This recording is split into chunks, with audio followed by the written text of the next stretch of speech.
Be honest with me. How many times have you slept for a healthy 8 or 9 hours only to wake up feeling like you got hit by a truck?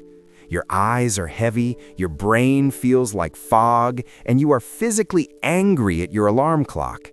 But then there are those random nights where you only get 4 or 5 hours of sleep, and for some reason, you wake up feeling amazing. You're energetic, you're sharp, you feel like you hacked the system. Why does that happen?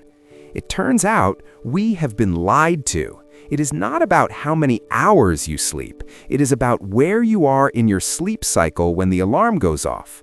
Okay, first, we need to delete the 8-hour rule from your brain. It's too vague.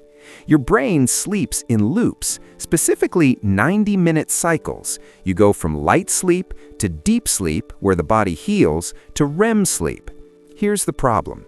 If your alarm goes off while you are in deep sleep, which is usually the middle of a cycle, you will suffer from sleep inertia.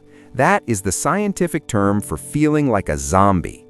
It doesn't matter if you slept for 10 hours. If you wake up in the middle of deep sleep, you're cooked. But if you wake up at the end of a cycle, when your brain is already in light sleep, you can wake up fully refreshed after only 6 hours. Step 1. Calculation. So, how do we calculate this?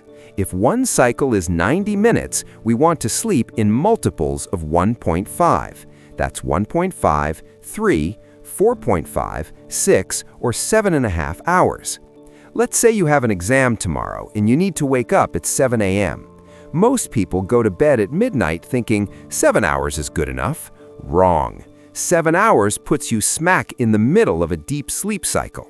Instead, aim for 6 hours, 1 a.m. bedtime, or 7.5 hours, 11:30 p.m. bedtime. It sounds crazy, but waking up after 6 hours is often easier than 7.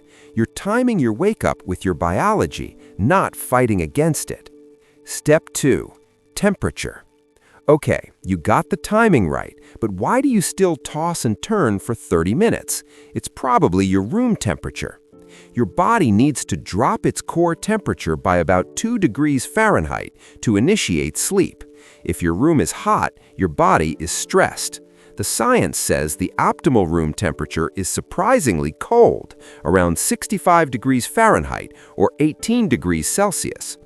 If you can't control the thermostat, here's a weird trick. Wear socks. I know, it sounds uncool, but wearing socks dilate blood vessels in your feet, helping your body dump heat faster to knock you out. Step 3. Light and snooze. We need to talk about the snooze button. If you're a snooze button abuser, you're destroying your morning energy. When you drift back off, your brain starts a new cycle. Then, 10 minutes later, you shock it awake again right as it prepares for deep sleep. Hitting snooze gives you sleep fragmentation. It makes you 50% more tired than if you just got up the first time. To fix this, you need light. As soon as that alarm goes off, open the curtains, turn on the lamp, blast your eyes with photons. Light signals your brain to stop producing melatonin and start producing cortisol. No light, no energy.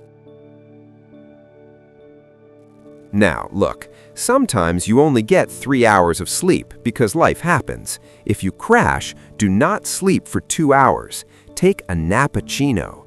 Drink a cup of coffee, immediately take a 20-minute nap. Caffeine takes 20 minutes to kick in, so you get the rest and the caffeine hits you exactly when you wake up. Let's recap. Time your cycles, keep the room cold, and get light immediately. I want you to try the backwards calculation tonight. Just try it once.